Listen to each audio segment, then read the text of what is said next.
बिस्मिल्लाहिर्रहमानिर्रहीम। नाज़रीन मोहतरम अस्सलाम वालेकुम। मैं हूं आपका मेज़बान कैसर मिर्ज़ा और आप देख रहे हैं मेरा यूट्यूब चैनल QTV2। नाज़रीन, वफाक में बरसर इक़्तिदार बड़ी सियासी पार्टी मुस्लिम लीग नून इस वक्त तारीख़ के मुश्किल तरीन दौर से गुजर रही है और इस सिचुएशन से बाहर निकलने के लिए मुस्लिम लीग नून आइंदा क्या हिकमत अमली इख्तियार करने जा रही है, क्या बड़े सियासी फैसले किए जाएंगे मुस्लिम लीग नून की तरफ से, आज के प्रोग्राम में उस पर बात करेंगे। साथ ही साथ आपको ये भी बताएंगे कि पाकिस्तान के दो बड़े सूबे यानी कि पंजाब और खैबर पख्तूनख्वा में गवर्नर राज के नफाज के हवाले से कानूनी जो एक जवाज़ था वो पैदा हो चुका है। वो क्या है, आज के प्रोग्राम में इस पर बात करेंगे। इससे पहले आगे बढ़ें, आपसे गुजारिश है कि आपने हमारा यूट्यूब चैनल अगर अभी तक सब्सक्राइब नहीं किया तो बराए करम उसे सब्सक्राइब कर दें और साथ ही हमारी वीडियो को लाइक और शेयर भी करें। नाज़रीन, मुस्लिम लीग नून जब से इक़्तिदार संभाला है हमने देखा है कि उसका जो एक पॉलिटिकल ग्राफ है वो तेज़ी से नीचे आया है। उसकी बुनियादी वजह तो यही है कि इक़्तिदार संभालने के बाद मुस्लिम लीग नून जो अवाम को रिलीफ फराहम करना था वो फराहम नहीं कर सकी। उसकी वजह ये थी कि चूँकि पाकिस्तान की इक़्तिसादी सिचुएशन ऐसी नहीं थी कि मुस्लिम लीग नून कोई बड़े फ़ैसले कर पाती, तो लिहाजा हमने देखा है कि जहाँ महंगाई की शरह तेज़ी से ऊपर गई वहीं पे बिजली गैस की कीमतों में भी इजाफ़ा हुआ और ये तमाम जो चीज़ें हैं ये अवाम की ज़िंदगियों के साथ बराह रास्त मुंसलिक हैं। लिहाजा अवामी सतह पर मुस्लिम लीग नून के ख़िलाफ़ एक बड़ा रद्द अमल सामने आया और वो रद्द अमल नून लीग के ख़िलाफ़ नफ़रत की शक्ल में था और उसका फ़ायदा नवाज शरीफ और जो इस वक्त वफाक में बरसर इक़्तिदार सियासी पार्टियाँ हैं उनके मुखालिफ ग्रुप यानी कि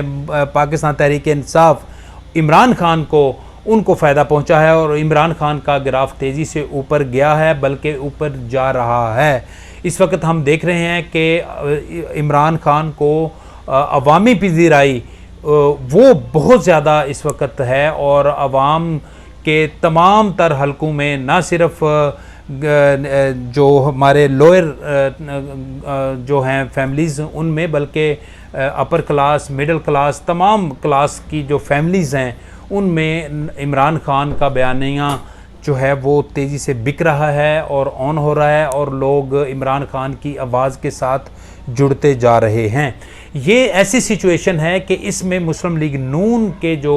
सरबराह हैं नवाज शरीफ जो बैरून मुल्क मौजूद हैं उन पर गुज़श्ता कई दिनों से बहुत ज़बरदस्त जो उन पे दबाव बढ़ रहा है कि आप पाकिस्तान वापस आएँ और आकर पाकिस्तान की जो इस वक्त सियासी सिचुएशन है उसमें अपना रोल प्ले करें और पार्टी जो तेज़ी से नीचे जा रही है इसको संभालें। लेकिन नवाज शरीफ क्यों वापस नहीं आ रहे, वो सबको पता है कि उनके ख़िलाफ़ पुख्त से मुकदमात इस वक्त अदालतों में ज़ेर समात हैं और फिर अगर वो वापस आते हैं तो उनकी गिरफ़्तारी का भी खदशा है। इस हवाले से अभी तक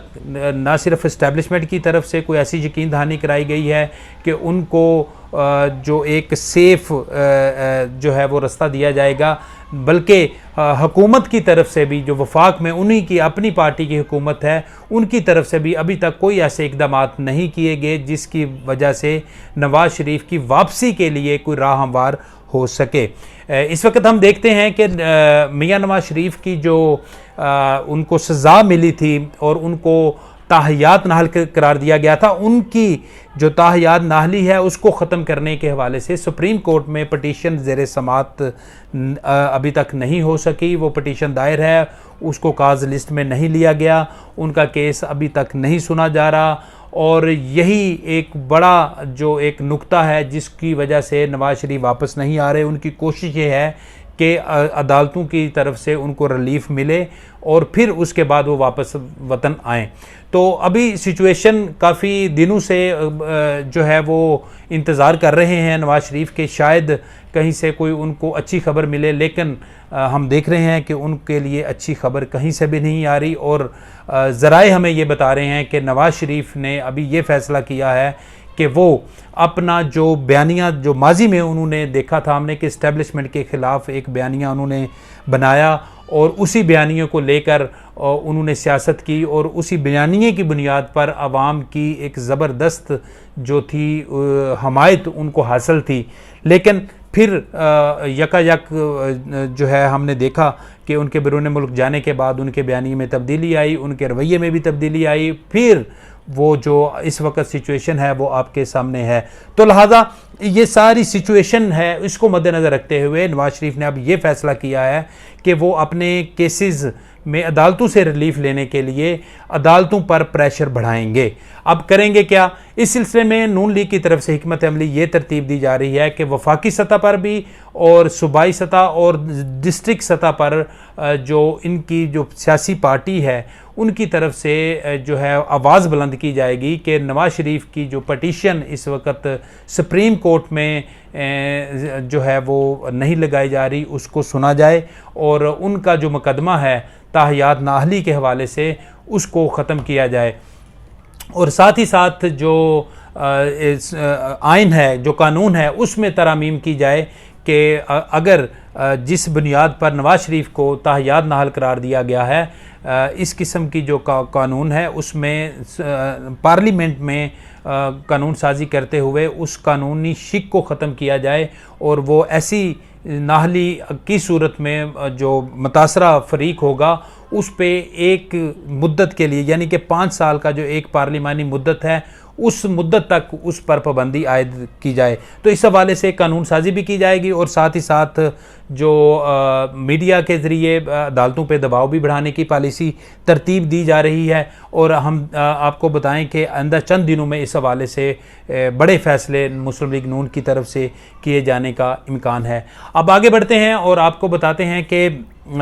इस वक्त सिचुएशन ये है कि IMF से पाकिस्तान को आपको पता है कि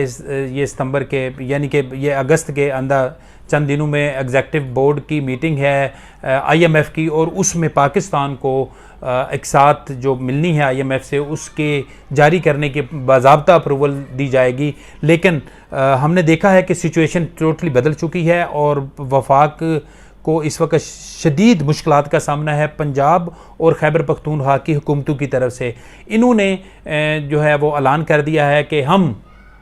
IMF का जो प्रोग्राम है उसमें वफाक की सपोर्ट नहीं कर सकते और IMF के प्रोग्राम की हमायत हम नहीं करेंगे। अब ये इनका जो ऐलान है ये बुनियादी तौर पे तो ये पाकिस्तान तहरीक इंसाफ की एक सियासी स्ट्रेटजी है जिसमें ये वफाक को और वफाक में बरसरे इक़्तिदार सियासी जमातों को ये प्रेशराइज करना चाह रहे हैं और साथ अदारों को प्रेशराइज करना चाह रहे हैं कि वो जल्द अज जल्द इलेक्शन की तरफ बढ़ें। क्योंकि इस वक्त अगर IMF से पाकिस्तान को माली इमदाद नहीं मिलती तो ये आप जान लीजिए कि पाकिस्तान को कोई भी ऐसी ताकत नहीं हो सकती कि जो पाकिस्तान को डिफ़ॉल्ट होने से बचाए। तो लिहाजा ये एक प्रेशर टैक्टिक्स है जो पाकिस्तान तहरीक इंसाफ की तरफ से ये इख्तियार किया गया है। लेकिन अगर हम इसको कहें कि इस वक्त चूँकि मुल्क मुश्किल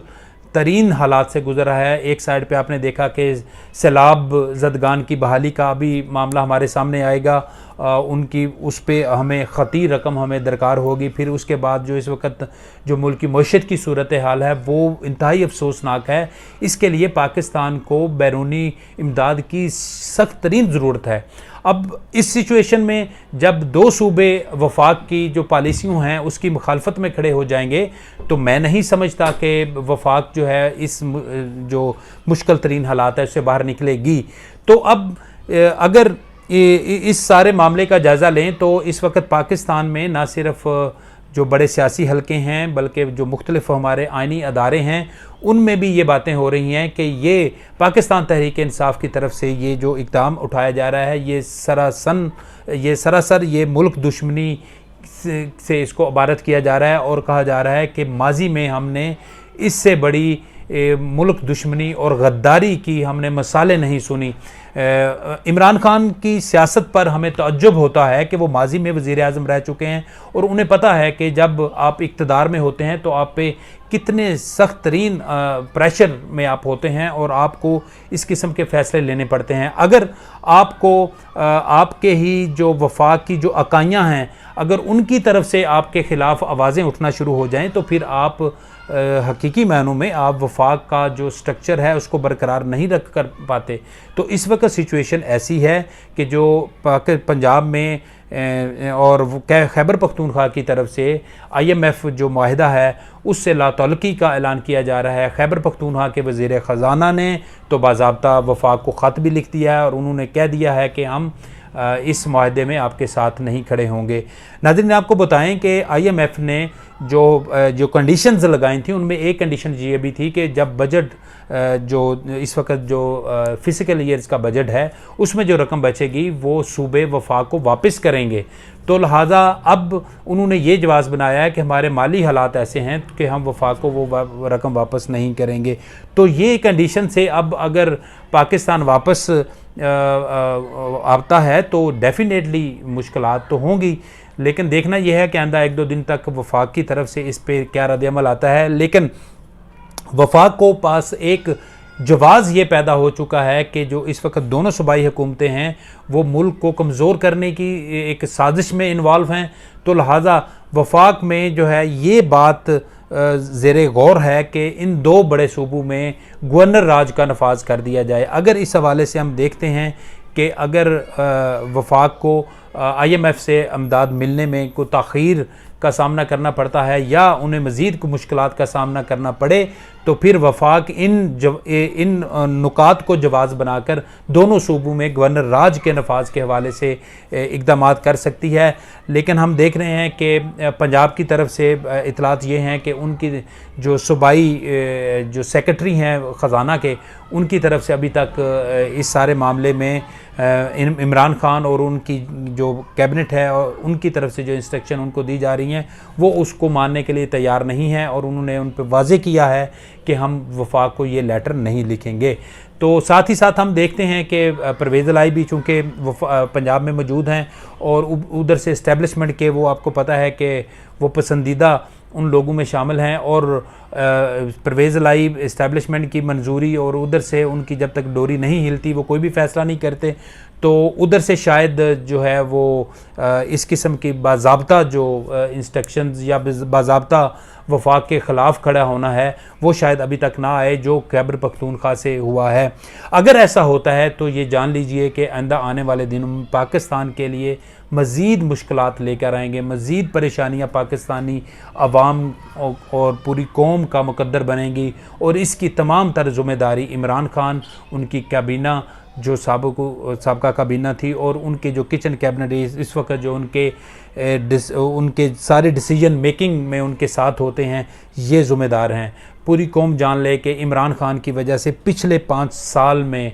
पाकिस्तानी कौम को कोई फ़ायदा नहीं हुआ। उनकी वजह से मुल्क नीचे से नीचे की तरफ जो है वो सफ़र करता जा रहा है। 2018 से पहले का आप मुल्क का मुआजना कर लें, आपके पूरी तारीख़ आपके सामने है। आप देख लें कि 2018 के बाद पाकिस्तान तरक्की करने की बजाय तनज़ली की तरफ जो है वो उसका सफ़र जारी है और ये सफ़र मुसलसल जारी है, ये रुकने का नाम नहीं ले रहा। और हमें आइंदा भी आने वाले दिनों में भी कोई ऐसी सिचुएशन नज़र नहीं आ रही कि पाकिस्तान इस सिचुएशन से बाहर निकले। दुआ यही है कि पाकिस्तान के लिए अल्लाह ताला को अच्छी खबरें पैदा फरमाए और इसके लिए कोई अच्छे असबाब पैदा फरमाए। लेकिन अगर ऐसा नहीं होता तो पूरी कौम को मज़ीद मुश्किलात के लिए तैयार रहना चाहिए। अब तक के लिए मुझे इजाज़त दीजिए, अगली वीडियो के साथ फिर हाज़िर हूँगा। अल्लाह हाफ़िज़।